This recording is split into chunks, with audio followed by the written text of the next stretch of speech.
கண்டிப்பாக உங்களுக்கு கை மேலே பலன் கிடைக்கும். அப்படி எப்படி தான் விரதம் இருக்கணும்? போன முறை நான் இருந்தேன். இந்த முறை முருகப்பெருமானோட அருளால் ஒரு படி அவர் என்னை மேலேற்றி வச்சுருக்காரு. அந்த வழிமுறையை தான் உங்களுக்கு சொல்ல போகிறேன். நான் நேரடியாகவே வீடியோக்குள்ளே போயிடுறேன். விரதம் இருக்கிறதுக்கு முன்னாடி முக்கியமாக 3 விஷயத்தை நீங்கள் உறுதிப்படுத்திக்கணும். அந்த 3 விஷயம் என்னென்ன? மற்றவங்க சொல்கிற மாதிரி வீட்டெல்லாம் சுத்தப்படுத்தணும், சாமி படங்களெல்லாம் ரெடி பண்ணணும், அந்த மாதிரி நான் சொல்ல வரலங்க.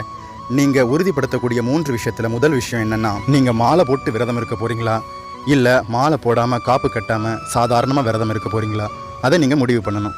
ரெண்டாவது, நீங்கள் சாப்பிட்டுட்டே இருந்தாலும் பரவாயில்ல, முருகனை துதிச்சிட்டு இருக்கக்கூடிய விரதத்தை கடைபிடிக்கலாம் அப்படின்னு நீங்கள் முடிவு பண்ண போகிறீங்களா, இல்லை ஒரு வேளை சாப்பிடாம பட்டினி விரதம் மாதிரி இருந்து அந்த வழிமுறைப்படி நீங்கள் விரதம் இருக்க போகிறீங்களா, அதையும் நீங்கள் முடிவு பண்ணணும். மூணாவது, 48 நாள் இருக்க போகிறீங்களா, 21 நாள் இருக்க போகிறீங்களா, 11 நாள் இருக்க போகிறீங்களா, அல்லது 6 நாள் இருக்க போகிறீங்களா, இல்லை கடைசி ஒரே ஒரு நாள் மட்டும் இருக்க போகிறீங்களா, அதையும் நீங்கள் முன்னாடியே முடிவு பண்ணணும். இந்த 3 விஷயம்